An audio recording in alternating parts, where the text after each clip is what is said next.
Par une nuit de début d'hiver, un vent froid soufflait dans les rues désertes, apportant avec lui le silence morne de l'hiver qui s'emparait peu à peu de la ville. Les lampadaires jaunes brillent sur la route, créant d'étranges longues ombres de personnes seules marchant au milieu de la nuit. La ville n'est pas encore complètement endormie, mais les zones périurbaines sont désertes, peu fréquentées. Le bruit des feuilles sèches bruissant sur la chaussée mouillée résonnait dans l'espace calme. Ce soir, le lieutenant Hang, un officier de police judiciaire expérimenté, et ses coéquipiers effectuent des patrouilles sur des routes désertes pour assurer la sécurité et l'ordre. Hang portait un uniforme de police et se tenait à côté d'une voiture de patrouille garée sur le bord de la route. Son coéquipier sirote confortablement une tasse de thé chaud, tout juste acheté dans un petit magasin en bordure de route. Le vent froid mordait leur visage, ajoutant à la dureté de la fin de la nuit. Hang jeta un coup d'œil à l'horloge et réalisa qu'il était presque minuit.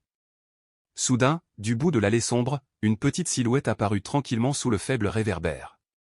Hang a regardé attentivement et a réalisé qu'il s'agissait d'une petite fille, âgée d'accent grave peine 10 ou 11 ans, avec des cheveux en bataille, portant une chemise fine, les yeux pleins de panique. La jeune fille s'est approchée lentement des deux policiers. Hang fronça les sourcils et demanda « Pourquoi sors-tu si tard ?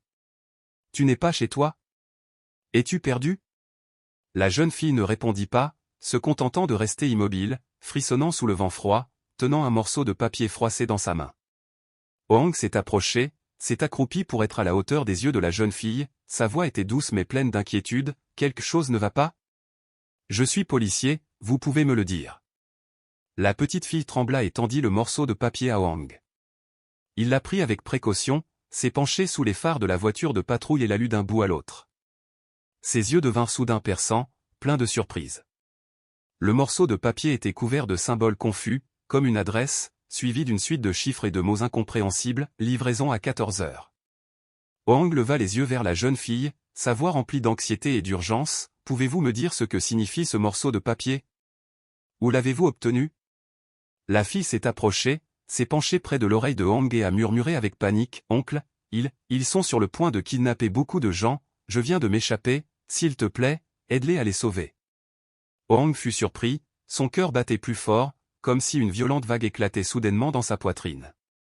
Il observa la jeune fille de plus près, ses vêtements étaient couverts de boue, une petite blessure sur la joue, ses mains étaient violettes comme si elle venait d'échapper à un terrible cauchemar. Il demanda à nouveau, la voix remplie d'anxiété, « Comment t'appelles-tu ? Qui va te kidnapper ? Où sont-ils » La jeune fille n'a pas pu retenir son émotion, a fondu en larmes mais a rapidement essayé de ravaler ses larmes pour murmurer « Je m'appelle May, mon oncle. Ils gardent beaucoup de gens dans un entrepôt près du Vieux-Port, ils sont sur le point de déménager à 2 heures du matin. Ce matin, je me suis enfui, s'il te plaît, sauve-les, vite. » En entendant ces mots, une sensation de froid s'est répandue dans tout le corps de Hang, le rendant incapable de bouger immédiatement. Le froid ne venait pas du vent nocturne mais de la peur et de la confusion qui montaient dans mon cœur. Il s'est immédiatement levé et a appelé Hung pour qu'il regarde le morceau de papier. Hung lut rapidement, son visage pâlit car il comprenait clairement la gravité de la situation. Il ne s'agit pas d'un simple enlèvement, mais très probablement d'une organisation de trafic d'êtres humains ou d'un projet de transport illégal extrêmement dangereux. Le temps restant est trop court, un peu plus d'1 heure jusqu'à 2 heures du matin. Hang a immédiatement sorti la radio et a appelé le centre de commandement, ici le lieutenant Hang, un soutien urgent est nécessaire. Il y a des signes d'enlèvement, de trafic d'êtres humains ou de transport illégal de personnes. Veuillez mobiliser immédiatement les forces de soutien. J'enverrai les coordonnées. Pendant un bref instant, l'atmosphère était si tendue qu'elle aurait pu être coupée en morceaux. Une petite fille tremblait, tenant un mystérieux morceau de papier et murmurant, « Ils sont sur le point de kidnapper beaucoup de gens. » Hang a immédiatement ressenti l'urgence de la situation. Cela pourrait être une affaire importante. Il a regardé dans les yeux paniqués de May et a promis, « Je sauverai tout le monde, vous serez en sécurité. » La jeune fille ne put qu'acquiescer, les larmes coulant sur son visage boueux. Hang avait l'impression de toucher la pointe d'un iceberg géant. Cet incident semblait bien plus grave qu'il ne l'avait imaginé. Après s'être présenté au centre, Hang a rapidement emmené May dans la voiture et a allumé la climatisation pour l'aider à ne plus avoir froid. Hung, un coéquipier de Hang, effleura la fine couverture de la jeune fille, les yeux pleins d'inquiétude mais de détermination. Le groupe de police mobile a reçu l'ordre de partir et dans environ 15 minutes, l'équipe de secours sera là. Le prince profita de cette occasion pour demander à May davantage de détails sur les détails qu'elle connaissait. « Mais, peux-tu m'en dire plus sur ce qui s'est passé ?» May tremblait, sa voix aussi petite qu'une brise. « Je vis chez ma grand-mère. Hier, un inconnu m'a tiré dans une voiture. Ils m'ont emmené dans un très grand entrepôt. » Mais a continué à raconter la scène obsédante dans l'entrepôt, les gens ligotés, enfants et adultes, se chuchotaient, mais elle n'a compris qu'une partie de ce qu'ils disaient, à savoir qu'une livraison serait livrée de nuit. Hoang regarda Eun, les yeux pensifs comme s'il essayait de trouver un indice. Eun a demandé, « Comment vous êtes-vous échappé ?» Mais tremblait, les yeux remplis de peur mais essayait toujours de faire preuve de résilience, quand il ne faisait pas attention, j'ai mordu la corde et j'ai couru par la fenêtre au fond de l'entrepôt. Il faisait noir, j'ai couru dans de nombreuses ruelles et j'ai ramassé ce morceau de papier. Même si je ne l'ai pas compris, j'espérais juste pouvoir le donner à la police. Hoang regarda le journal de plus près, les yeux plissés lorsqu'il reconnut l'adresse de l'entrepôt B2, Vieux Port de Fulham, et une série de symboles 23 et 89 12e, peut-être le code de l'expédition. Il s'est soudain rendu compte que c'était peut-être l'heure de livraison et que si c'était le cas, les criminels se préparaient à transporter les victimes hors de la ville. Il ne s'agit pas seulement d'une affaire de traite d'êtres humains, mais elle pourrait également être liée au trafic d'armes, un réseau criminel extrêmement dangereux. Hoang a rapidement contacté le centre pour demander plus d'informations sur l'ancien port de Fulham. Ce port est abandonné depuis de nombreuses années et est rarement visité, devenant ainsi un lieu idéal pour se cacher des activités criminelles. Le centre a promis de mobiliser une équipe de forces spéciales dotée de véhicules blindés, et le commandant de l'équipe, le lieutenant Min, serait également présent immédiatement.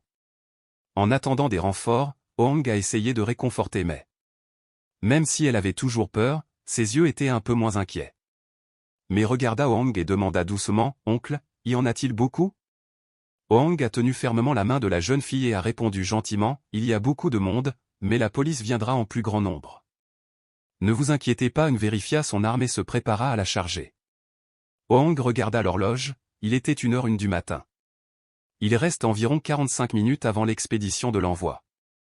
Hoang ne peut pas laisser passer un instant. Il s'est tourné vers May et lui a demandé, « Pouvez-vous identifier quelqu'un ? Que porte-t-il ? Quelles armes porte-t-il » May fronça les sourcils, essayant de se souvenir. Il portait des chemises noires, un gars avait la tête sale et avait un tatouage de serpent sur le cou. J'ai aussi vu une boîte en bois ouverte avec de nombreuses armes à l'intérieur. J'avais très peur. Hoang comprend que cette affaire est bien plus importante qu'elle ne le paraissait initialement.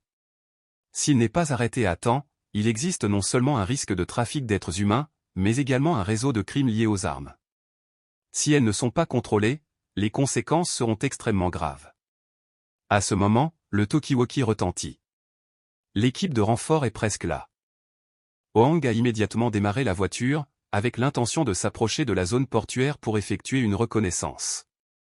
Mais sera protégé et restera dans la voiture avec eux ou pourra être affecté à une autre équipe. Les deux hommes échangèrent rapidement leurs plans. Je vais conduire jusqu'à 500 mètres du port, éteindre les lumières pour observer, a prévu Hoang. D'accord, je vais rester avec la fille, acquiesça Eun. Non, tu viens avec moi. Elle restera avec ses coéquipières, la sécurité est la priorité. Nous avons besoin d'au moins 2 éclaireurs. Hoang a appelé la deuxième équipe à la radio. Quand vous arriverez, récupérez May et gardez-la en sécurité. Eun et moi allons commencer et surveiller la cible par radio. Recevant un signal clair, Hoang se tourna vers May et lui dit gentiment, « May, tu es presque en sécurité. Mon équipe viendra te chercher. Je dois aller arrêter les méchants. S'il te plaît, essaie d'attendre. » May se mordit la lèvre et hocha la tête, les yeux remplis de confiance. J'ai essayé de sauver les gens là-bas. Ils souffraient beaucoup. Hoang sourit et caressa doucement la tête de May, le cœur rempli de détermination. L'alarme avait sonné et les choses n'étaient plus simples. Il s'agit clairement d'un réseau criminel dangereux, qui peut entraîner des conséquences imprévisibles. Une autre voiture de police est apparue peu de temps après, 2 soldats en sont sortis, ont rapidement accueilli May et l'ont mise en sécurité dans la voiture. En même temps, ils ont contacté et demandé une ambulance pour vérifier son état de santé. Hoang et Eun sont montés dans une autre voiture, ont éteint la sirène, ont éteint les lumières de la voiture et la voiture a continué à rouler dans l'obscurité, se dirigeant vers le port de Fulham. L'horloge indiquait exactement 1h30 du matin. La zone du vieux port est située à proximité du fleuve, avec des quais dégradés, vétustes et difficiles à déplacer. La route qui mène à cette zone est presque abandonnée, pleine de nids de poules et d'herbes folles. Conduisez prudemment, ralentissez, les phares sont éteints, ne laissant briller que la faible lumière de la lune. Ils ont arrêté la voiture à environ 600 mètres de la cible, puis sont descendus et se sont déplacés tranquillement à pied. Chaque personne était entièrement équipée d'armes et d'outils, s'approchant d'une rangée d'anciens entrepôts. Le panneau sur le mur s'était estompé au fil des années, alors on a immédiatement affiché les mots « B2 ». Hoang a signalé le silence. Un s'allongea sur l'herbe et leva soigneusement ses jumelles pour observer.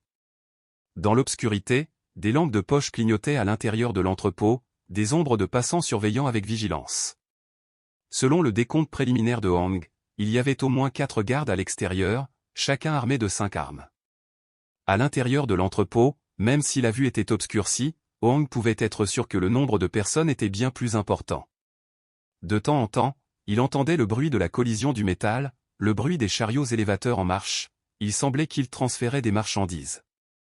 Le cœur de Hoang battait fort, le sentiment de danger devenait de plus en plus clair. Il a sorti son talkie-walkie et a dit doucement « Voici Hoang », qui s'approche de la cible. L'entrepôt B2 a au moins 4 hommes qui gardent l'extérieur, entièrement armés. En entendant le bruit du métal, peut-être qu'ils chargent des marchandises dans la voiture. Besoin d'une aide urgente, le temps presse. La voix du lieutenant Min, commandant de la force opérationnelle, retentit à la radio, entendu. Nous y serons dans 5 minutes, avec un équipement complet. Vous maintenez votre position d'observation, en attendant les ordres. Le temps parut s'arrêter un instant. Il ne restait qu'une demi-heure et Hoang savait que chaque instant qui passait était extrêmement important. Il faut agir vite mais aussi avec prudence, car dès qu'ils découvrent leur présence, les otages peuvent être tués immédiatement.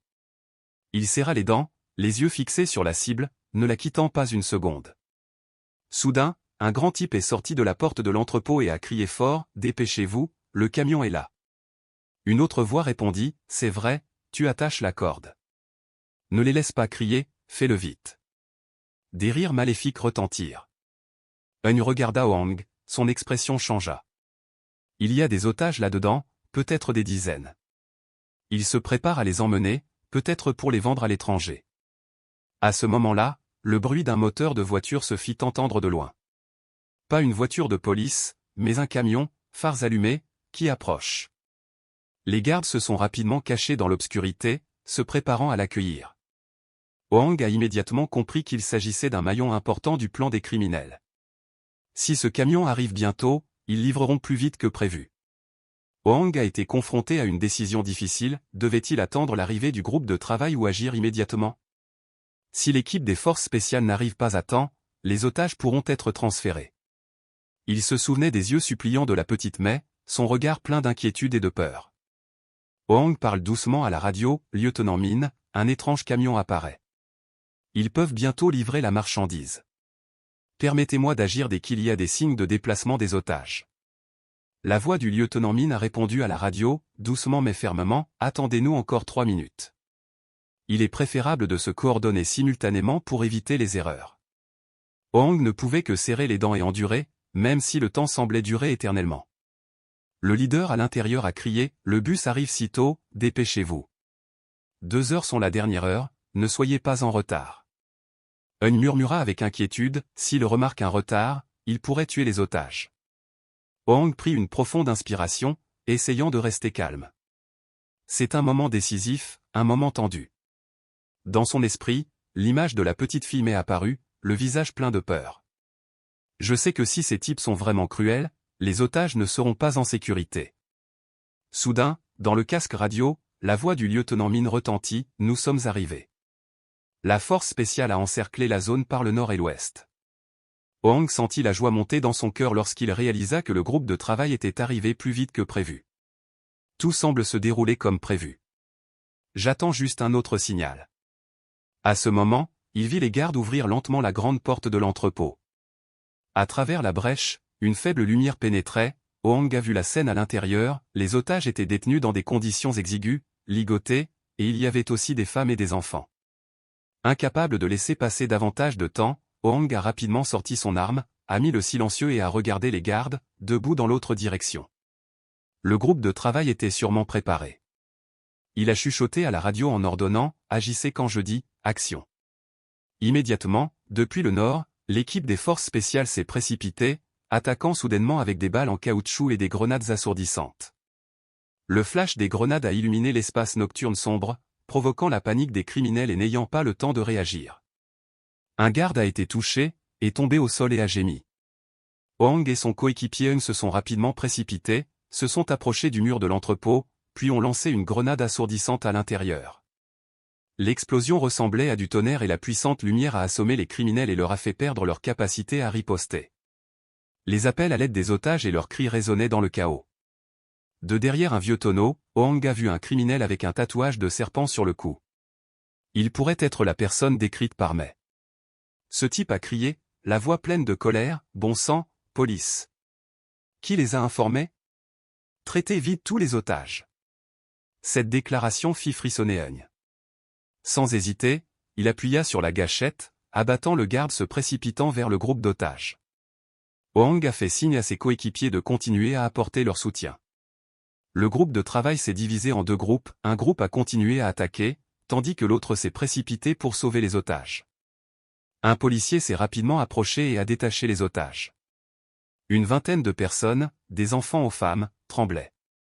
La police les a rassurés, c'est la police, tout le monde est en sécurité. Mais la paix n'a pas duré longtemps. Un autre criminel, caché sur la mezzanine, a soudainement ouvert le feu sur le groupe de secours. Une balle a presque touché la tête de Hwang. Il a levé la tête, a rapidement visé et a tiré dans la jambe de l'homme. Le criminel a gémi de douleur et est tombé de la mezzanine.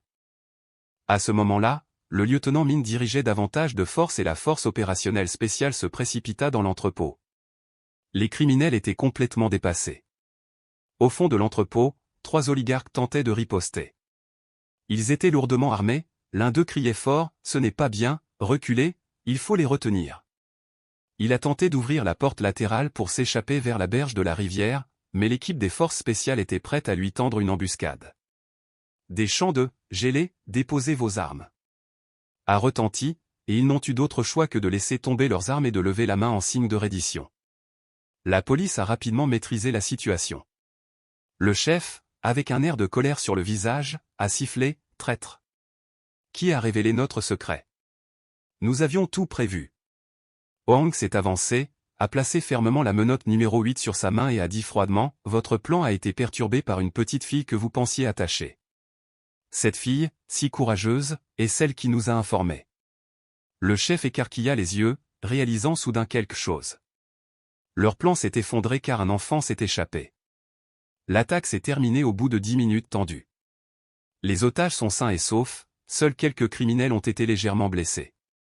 La police a eu de la chance que personne ne soit mort. Tous les otages ont été évacués, les ambulances sont prêtes. Hwang et le lieutenant Min sont entrés dans l'entrepôt pour inspecter et ont découvert de nombreuses caisses en bois contenant des armes de contrebande. L'enquête a révélé une terrible conspiration criminelle, non seulement de trafic d'êtres humains, mais aussi de contrebande d'armes. Il s'agit d'un complot qui pourrait provoquer de graves troubles. Dans le coin de l'entrepôt, un tableau accroché au mur montre les activités de transport illégal de marchandises, des lots de personnes et d'armes traversent la frontière, s'ils ne sont pas arrêtés à temps, les criminels les remettent aux organisations criminelles internationales. Hwang a vu les otages secourus. Ils avaient les larmes aux yeux et l'ont remercié. Hwang sourit doucement, sentant son cœur se détendre quelque peu. Tout cela grâce à l'aide de la petite fille Mai, grâce à un petit morceau de papier, cette enquête a été résolue. Après la fin de l'attaque, Hwang ne put s'empêcher de penser à Mai. Il l'a appelée pour savoir si elle allait bien, sachant qu'elle avait toujours peur et qu'elle avait besoin d'être rassurée. Le médecin a dit que Mai avait besoin de plus de temps pour se calmer. Hwang a demandé la permission au commandant et a décidé de sortir pour rencontrer la jeune fille. La nuit n'était pas encore tombée, lorsque l'horloge indiquait environ 3 heures du matin, l'atmosphère à l'extérieur des lieux était encore lourde. Les policiers collectent avec diligence des preuves et suivent les traces pour clarifier l'affaire. Hwang est retourné à l'ambulance où gisait Mai. La jeune fille a été soigneusement soignée, vêtue d'un manteau chaud et la légère blessure à la main a été bandée. Lorsqu'elle vit Hwang, les yeux de Mai s'illuminèrent faiblement, souriant faiblement. La petite fille demanda avec hésitation, « Oncle, peuvent-ils sauver tout le monde ?» Hwang hocha la tête, les yeux chauds tandis qu'il tapotait la tête de la jeune fille, essayant de la rassurer. « Oui, nous avons été sauvés. Tout le monde est en sécurité. Et les méchants ont également été attrapés. » Mais le petit cœur de Mai ne pouvait contenir ses émotions. Des larmes coulaient sur son visage, un mélange de bonheur pour son salut et de douleur pour ce dont elle avait été témoin. Hoang comprit que la jeune fille venait de vivre un énorme choc mental. Il dit gentiment, « Mais, tu es très courageuse. Si tu ne m'avais pas donné le morceau de papier et que tu me l'avais dit, nous ne l'aurions probablement pas réalisé à temps. » Mais le regarda, sa voix claire mais déterminée, « J'ai juste fait ce que j'avais à faire. Même si je suis jeune, je sais que ce sont des méchants. J'ai très peur, mais je ne peux pas rester immobile et regarder tout le monde en danger. » En regardant dans les yeux clairs de Mai, Hoang ne pouvait s'empêcher de se sentir ému. Une fillette de 10 ans, pleine de courage et de conscience, même si la vie n'a pas été facile pour elle.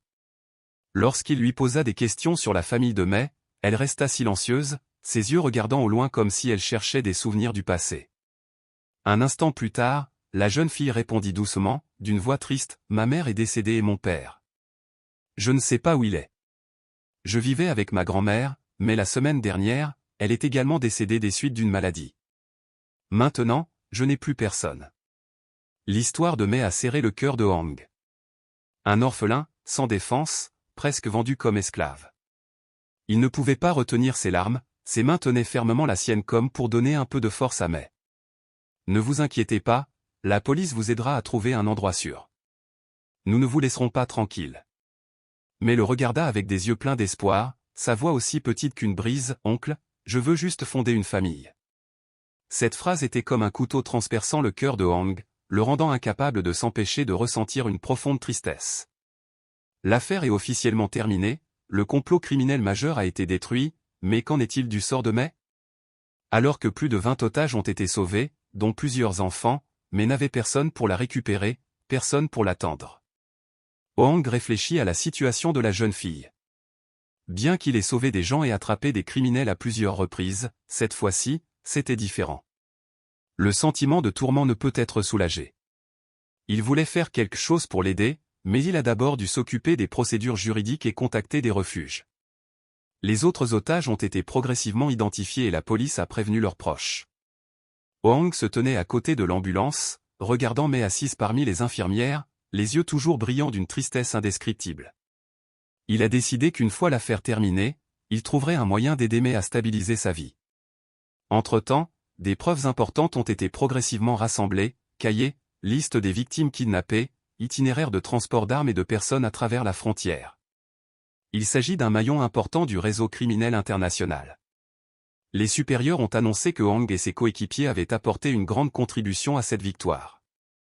Lorsque la lumière de l'aube commença à se faufiler à travers les nuages, Hoang leva les yeux vers le ciel qui changeait progressivement de couleur. L'arrestation a réussi, mais son cœur était toujours lourd, ses inquiétudes concernant Mai ne disparaissaient pas facilement. Il s'est rapproché de la fille, s'est assis à côté d'elle et lui a dit gentiment, « Demain, vous irez au commissariat de police pour vous enregistrer. Après cela, nous trouverons un moyen de vous aider à trouver un endroit sûr où vivre. Êtes-vous d'accord ?» Mais hocha légèrement la tête, sa voix résonnait, aussi douce qu'un murmure, « Oui, je te crois. » Lorsque les premiers rayons du soleil pénètrent dans les ponts roulants rouillés du vieux port, tout l'espace semble devenir plus vivant. La police a terminé son inspection des lieux et a confirmé tous les détails. Les criminels ont été escortés jusqu'à la voiture, tandis que les otages ont reçu des soins médicaux et ont rapidement retrouvé leur famille. L'affaire devra encore passer par de nombreuses procédures judiciaires, mais la victoire d'hier soir a brisé un maillon important de ce dangereux réseau criminel. Hoang se tenait tranquillement à l'extérieur de l'entrepôt, les yeux tournés vers l'endroit où travaillaient ses coéquipiers. Le lieutenant Min s'est approché et lui a tapoté l'épaule, les yeux remplis de gratitude. « Bon travail, Hoang. Grâce à vos reportages opportuns, nous avons pu sauver des dizaines de vies.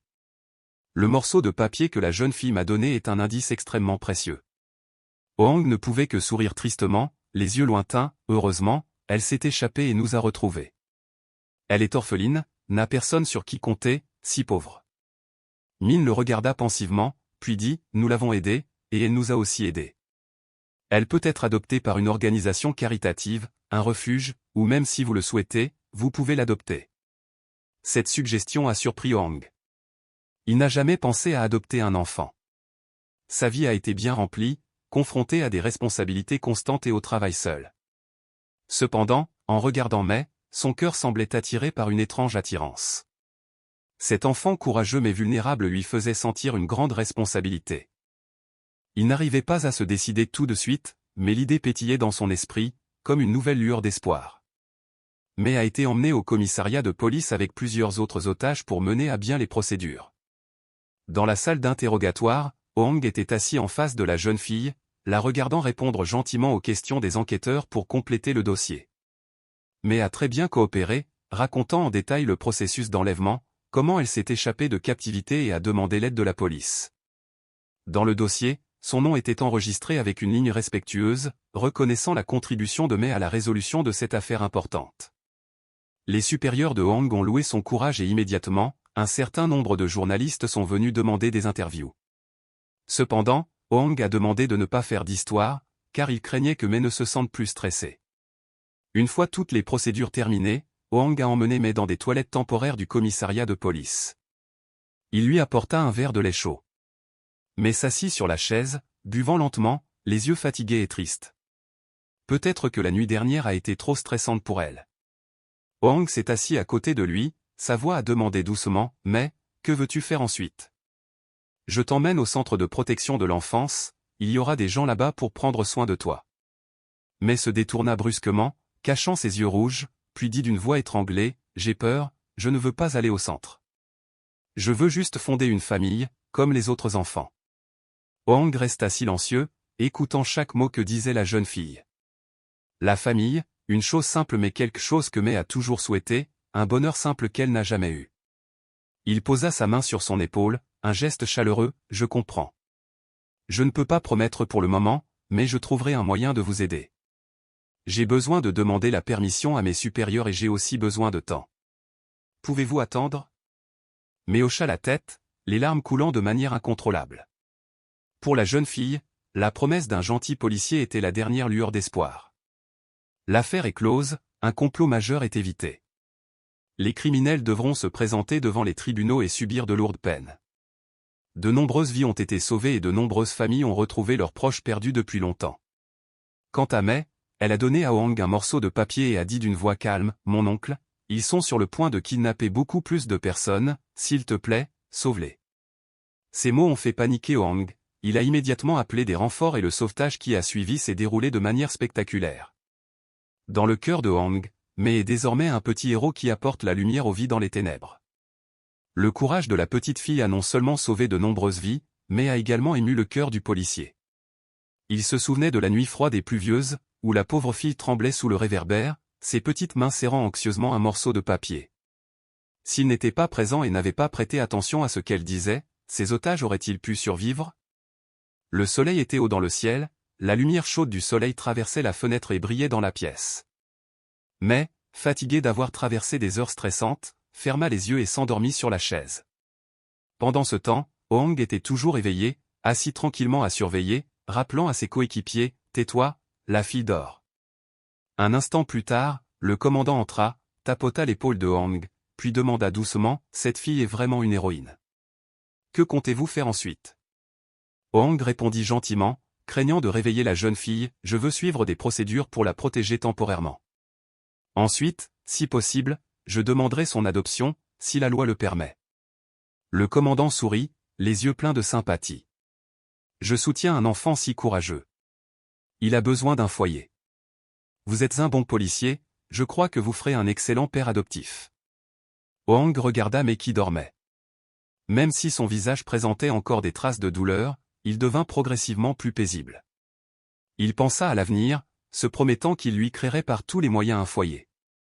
Finalement, l'affaire s'est terminée, le terrible complot a été stoppé à temps. Dans l'obscurité, un orphelin a donné à la police un morceau de papier avec un avertissement, a sauvé de nombreuses vies et a trouvé quelqu'un qui allait devenir un point d'appui puissant dans sa vie. L'histoire se termine dans la chaude lumière du matin, lorsque cette petite mais courageuse fille a contribué de manière significative à arrêter un complot criminel. À partir d'un morceau de papier tremblant et de quelques mots murmurés, elle a complètement changé le destin de nombreuses personnes, éclairant les endroits les plus sombres. La police et ses coéquipiers ont fait de leur mieux pour sauver les otages, mais c'est le courage de la jeune fille qui a éclairé le chemin pour tout le monde. Cette histoire nous rappelle que parfois les petits cœurs contiennent un pouvoir extraordinaire. Le courage, l'humanité et la gentillesse existent toujours, même dans les circonstances les plus difficiles. Si vous aimez les histoires aussi humaines, dramatiques et significatives, n'oubliez pas de vous abonner à la chaîne Storylamp. Nous continuerons à raconter des histoires profondes, en faisant en sorte que chaque lumière que nous allumons nous aide à surmonter les longues et sombres nuits.